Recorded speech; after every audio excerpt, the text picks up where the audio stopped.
Okay. So we have the ability to do the December numbers, and they release the year totals, so we can see year over year numbers. I was kind of thinking a year over year review might be better. Morning, or good evening, actually. Good evening. Yeah, I'm super tired.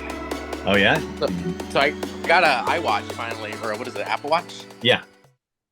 I've never been a big fan of watches. More on that later. But anyways, I bought the Ultra, and man, it's changed my life. It's pretty nice. You could do so much through it, right? Yeah, I see how much I sleep, and it's terrible the amount of sleep that I get. Oh yeah, isn't that incredible? How big of a difference that can make? Yeah, like right now I got like 4 hours on average, I think is what I'm sleeping, and I get like 25 minutes of REM. Yeah. See, now I'll like not I sleep. can see that. Oh, that's crazy. Yeah, that's ridiculous, dude. Yeah, I Okay. will. I'll end up having like 6 hours of sleep, but I'll get like 4 hours of deep sleep, like of the six. Like I just don't need a lot of sleep, but I'm just out when I'm out. It's pretty crazy. So Yeah, I dropped dead pretty quick. nice.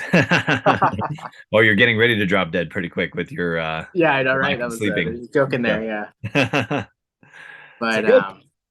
okay, I don't want to take up too much of your time. How much time do you have? Like 20, 30 minutes Yeah, maybe? about 20, 30 minutes. Yeah. And we've had the market picking back up. Are you starting to get busy again? Yeah. Yeah, that's Big good. time. I got a listing in Yuma. I got listings in California. I got 5 listings in Tucson. I got buyers that are referred out all over the United States, Monterey, Mhm. California, Cleveland, Ohio, Texas, Florida. That comes to mind right now. Dude, it's So nuts. we have the ability to do the December numbers, and they release the year totals, so we can see year over year numbers. I was kind of thinking a year over year review might be better. Yeah, sure. I mean, because December doesn't really count anyways, right? Well, it counts, but it's in the year over year numbers, and you're gonna. I think it's a massively different picture when you see the year over year. Okay, let's take a look at it. So let's do that. So all right, so let me grab the screen here.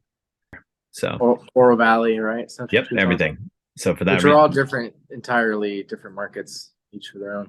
correct. But the point is of all of that is it's still massively um, I mean, even for 1 million people plus in the area in the market, it's still insane for the level of Yeah. um, of what you get to see for everything. So as far as just the numbers. So here they are. So here's the Okay. 2022 annual figures, kind of broken down for you. And I was actually pretty impressed when I saw these. So you've got the new listings itself. So you can see that we had an 8% decrease in new listings compared From to 19 to 18,000, that's hardly anything. not huge. Yeah, it's not a huge 8%, which is not a huge deal for new listings. Um, Sales dropped off. You can see here for 18%. But what really struck me as amazing is the closed sales dropped as well. And the inventory of homes popped up. So when you hear the big old numbers where they say, hey, we had a 55% increase in the inventory homes, it's because we went from that 1640 up to the 2555 home level. So it doubled, but it was barely anything when it compares to what we actually sell each month.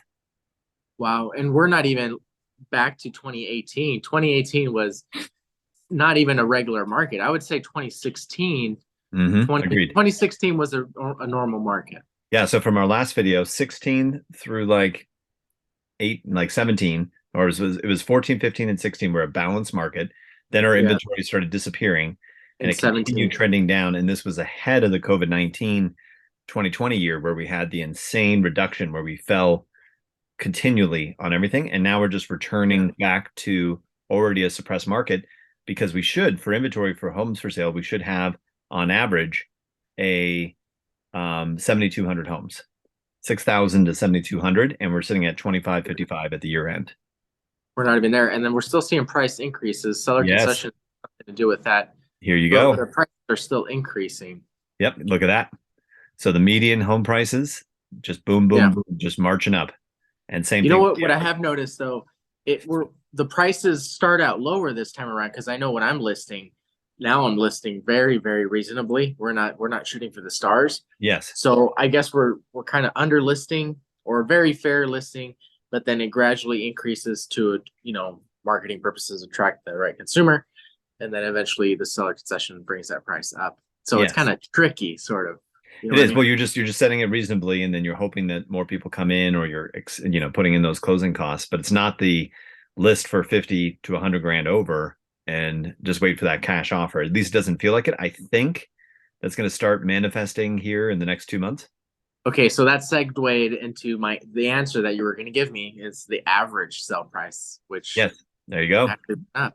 So we went from 380 at the end Wow. of 20 for the year of 2021 to 425 for 2022. Wow. And that's even with the half the year being suppressed because of the rates. There's your price drops. There are none. Yeah, not in our market, not at Not all. in Tucson, Yeah, Southern so Arizona. there's no sign of it stopping because the inventory, we just don't have 6,000 to 7,200 homes, and even in then, it's just flatlining. We're not. It's when you get to 8,000 to 10,000 homes, that's when we start dropping. So we just all the sellers disappeared, but all the buyers disappeared. So you could just see the closings diminished by 17%, Yeah. but the inventory of homes went up, but it's still suppressed compared to the 2018 numbers. Yeah, Because definitely.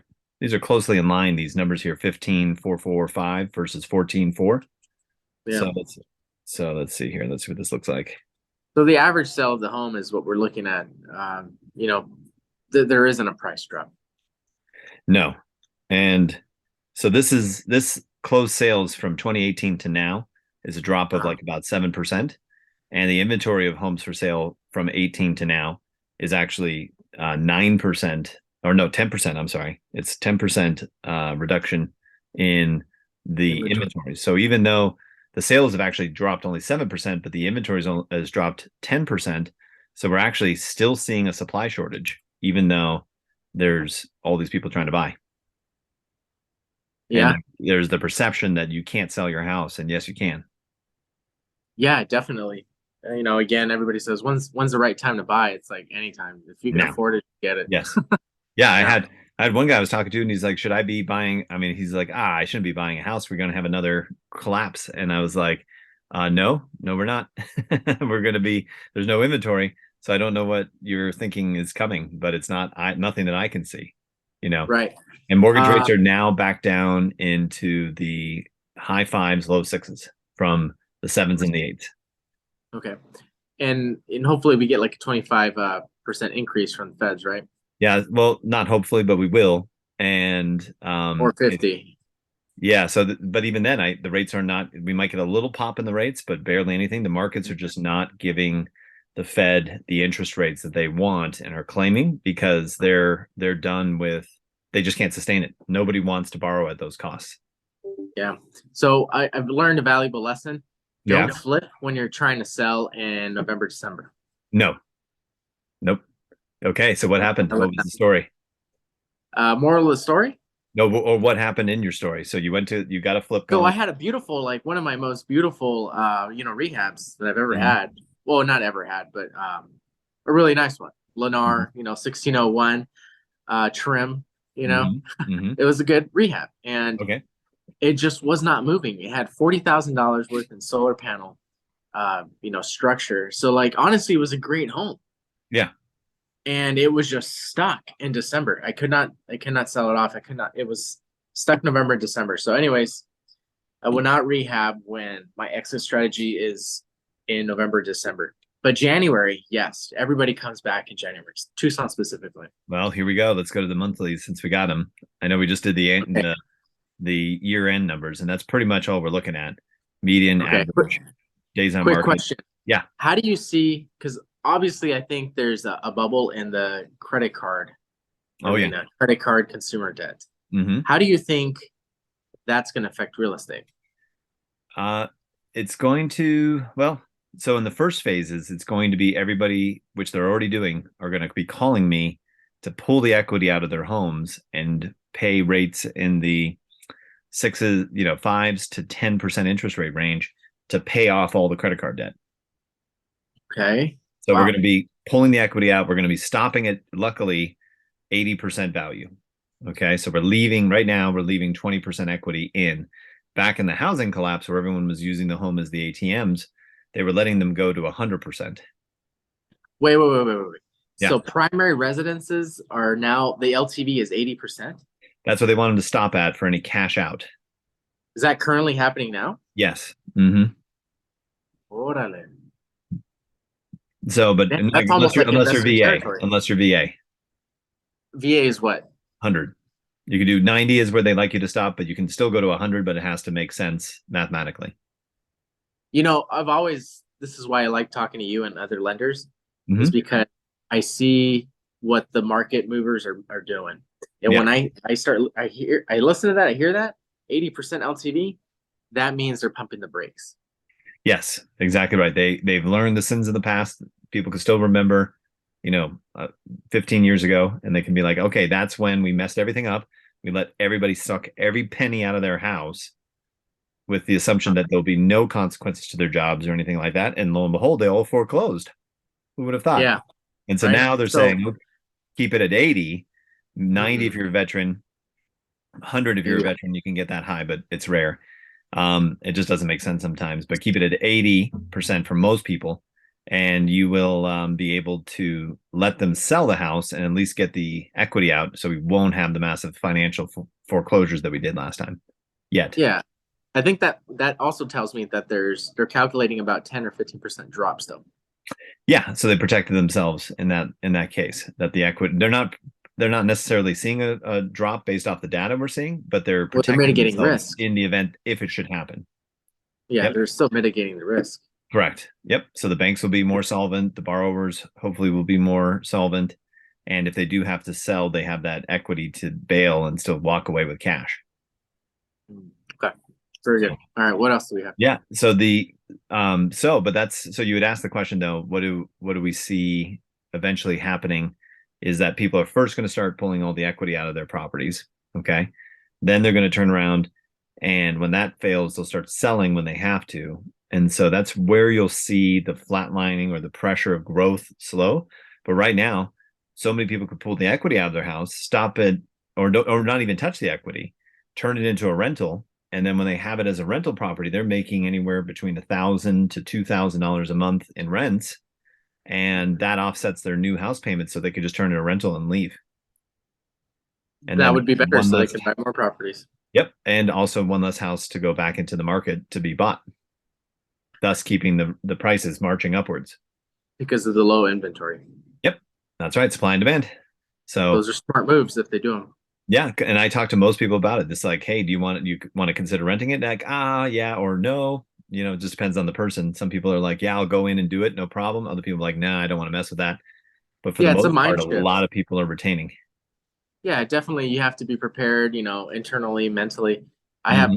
a lot of clients that want to sell still, and I always tell them, even though they want to list their house with me, I tell them no, like just rent the place and build your portfolio, but they still decide to list, Yep, whatever. that's right. But I mean, you can still see even now. We'll just kind of finish up these market numbers. The days on market, you see that you have the reduction is still crazy slow at 23. Crazy slow. Yeah, I mean, or yeah, exactly, facetiously. Because here's where it was 42. The average is 120, but now we're so slow in the market because everyone's like, my house just isn't moving. Oh, it's taking you 23 days instead of 17. Gotcha. Wow. It's amazing the perception portion of it. And then list of price received, you're getting more reasonable listing prices, but they're still getting fair offers coming in. Wow. Okay. Percent of list price received. This is just incredible. It's still the same. Yeah. But, granted, I think we saw the biggest slowdown in November, December. So So you can it's have the not whole. Yeah, exactly. So when we go into, yeah, here we go. This is the average day. This is kind of the year end numbers broken out again. But let's go to the December numbers because I think that will kind of reiterate to what you were saying here. Yeah. So we still see the median going up, homes for sale increased, and we have the change in closed properties decrease. So all the buyers disappeared and the listings went up, but then it was just a large percentage only because it was so low. So new listings, look at this, only 833 new listings. Yeah. Over the course of the years. Yeah, Oh, the that's month. down 34% year over year from the prior December. Oh, dang it. So see, my listing should have flew off the shelf. Well, this is nobody's listing, and you can see, look at that anomalous drop. Just the listings super low, has Yeah. found support at this level forever, right? And the listings just disappeared, like no one listed. So I think we're going to see this massive switch back the other way, like up in this direction in the next few months. And then you have pending sales, that too dropped 33% year over year. So down to 8. And here it is again, manifested. You can see we were just marching up, right? It's kind of holding this higher level, marching up. And then it was like, Drop off. boom, massive. Yeah. So October, November was the big losses there. Well, here's your whole year. Everything's doing great. And then it starts to slow with the inventory being reduced. And then the Fed showed up in June, a little bit of a pop, and then another pull down. Another pull down, yeah. Okay. Yeah. So big decrease there. And then you have closed sales. Again, 47% decrease in closed sales. So you got this whole 816 for December, massively reduced. And again, there it is manifested in the chart. You can just see the complete collapse. These levels are all the way back to here, which was your 2010, 2011 levels. And those 2010 and 2011 was the bottom of the market.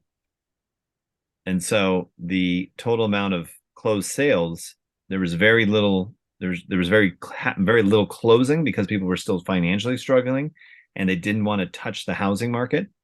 So we've gone all the way up, had this massive appreciation, and now because the rates popped, this led to closing of the sales again, reducing it down to that same level when it was the housing collapse. But what that didn't do is that didn't do anything to the sales prices. So the median, like we just saw, went up. The average just went up, and the sellers are saying, look, there's no inventory. I'm not reducing my price. I'll just delist it. So everything is going up. Prices of homes are going up, or even the average sale price is still going up. Yep. Everything is still going up except the volume of closed listings went down, specifically for the month of December. Yes, November and December was pretty heinous because rates had moved back up into the 7s and 8s. So it just turned off all the buyers. Then you get the holidays. The sellers were like, cool. And they just delisted, said, we're not worried about it.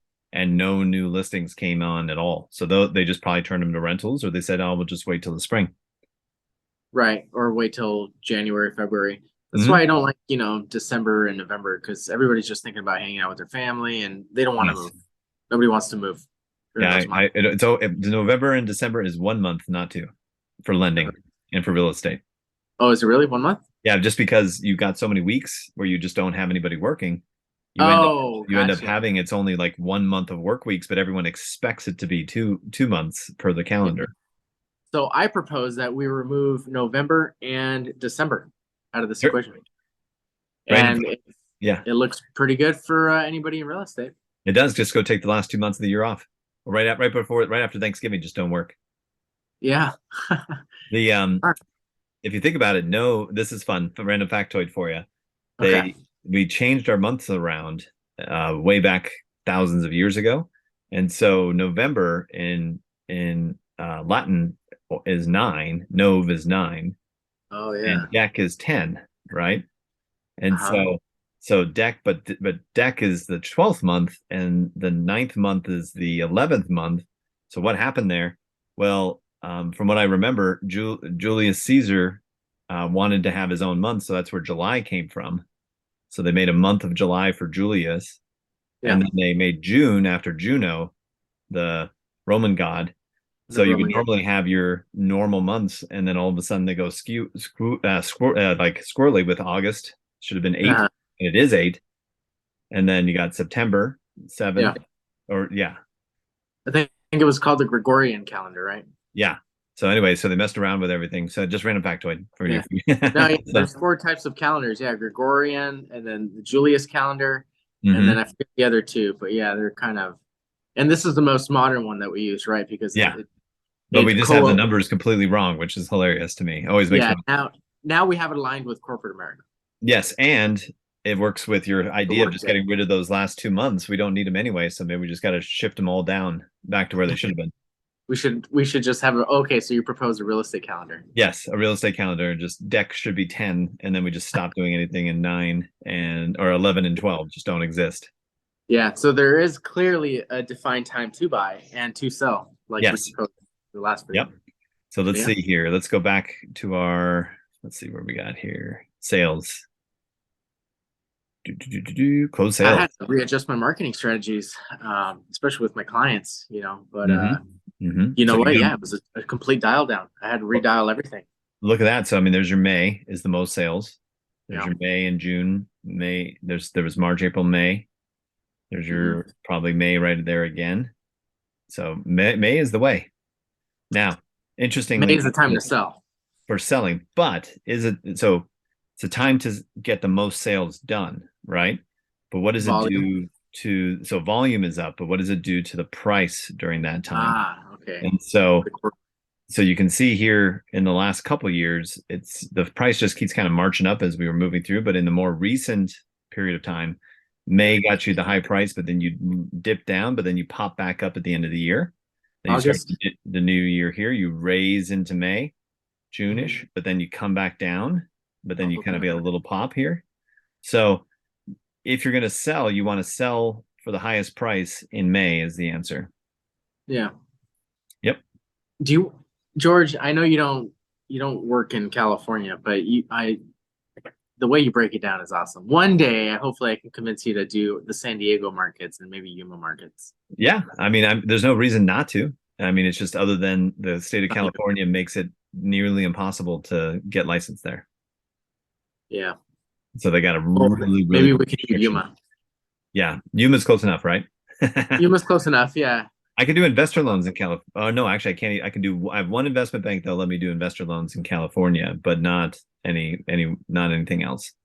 But DSCRs as well, right? Yeah, I could do those renovations, flips in California. I could definitely do. Okay, so then maybe it is worth it. Yeah, and those I don't even need a license for. So Okay, perfect. And yeah, then option buyers and stuff like that too. yeah, and then regular buyers, FHA, VAs, those I can't do. So, Yeah. but Okay. investors, That's, well, I mean, so in Southern California, we don't see a lot of this in Tucson. Maybe in Phoenix we do, okay, but we have a lot of I-10 buyers. Have you heard that phrase? yeah, it's the international buyers that are using the individual tax identification number. Oh, right. Yeah. If they're like business owners in a foreign country, Yes. or they're here without papers or something like that. So the ones without papers are the DACA borrowers if they don't have DACA. papers. Yep. So those are all normal loans. Yeah. And they would use a non-QM loan, right? Correct. Yes. Okay. Yep. Amortized? 30-year fixed. Yeah. Oh, okay, that's not bad, I guess. Yeah. They don't want to cause, I mean, arms and all those things are very rare just because they just do not want foreclosures. The banks don't want them. They want the money. They don't want the building. Yeah. Okay. So Cool. I think we're done on this video, huh? yeah, yeah. No, it's great. But I think it's still amazing. All of this Uh-huh. is just constantly going, affordability's drop. It's just everything is nuts. And I think we're going to have here's your inventory spike. So here's your inventory of homes for sale. And you can see this is that range we were talking about where we had the balance market. And then that balance market just continued to diminish. Got a pop in inventory, came back down again, snatched right up, pop in inventory. But look, I mean, they're either it's being bought up, which I don't think so in this case. I think just the sellers have just said, I'm not going to sell at this time. Yeah. And they just Okay. delisted or they turned it to a rental. Where's this money coming from, George? All Uh, the mortgages doubled up. Who, like, I know if it's hard for me and it's hard enough for me, for the mhm. people I know too. I mean, your mortgages are doubled. Yes, Like, the where's this cost. money coming from? People are still buying, obviously, but why? How? Well, I mean, just so I mean, I just got done with the loan. We funded it today. Uh, two kids buying the house. They have kids together, and they had to bring in mom. So mom co-signed. Co-signers. Yep. So co-signing's happening. We can do debt ratios as high as 56.9. So that's a much higher level than most lenders. And so that What gives was it you again?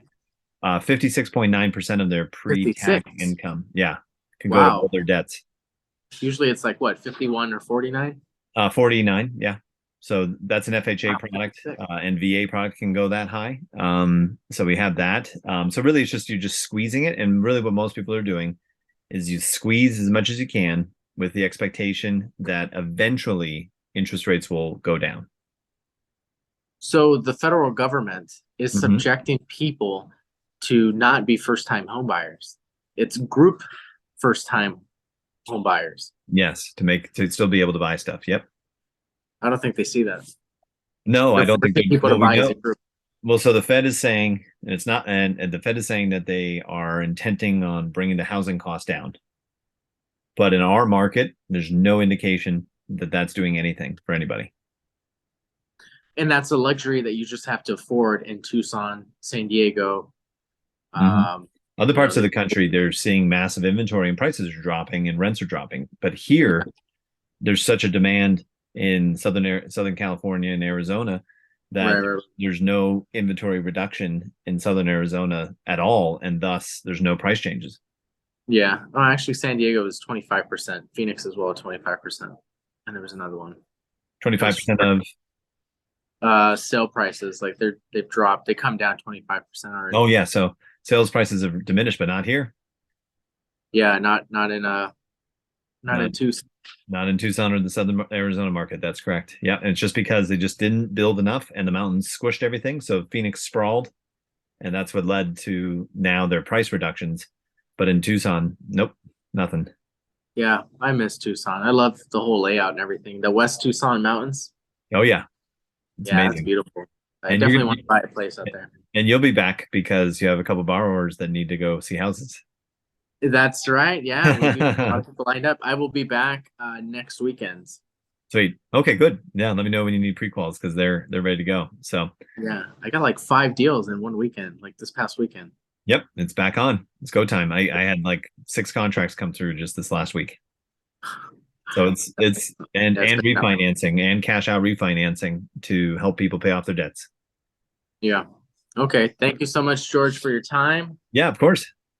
Hopefully we can do San Diego and Yuma next time. Maybe a little shorter. I don't want to take up too much of your time, you know. Sure, sure. Yeah, if you have the Yuma market statistics, I can bounce through those and it won't take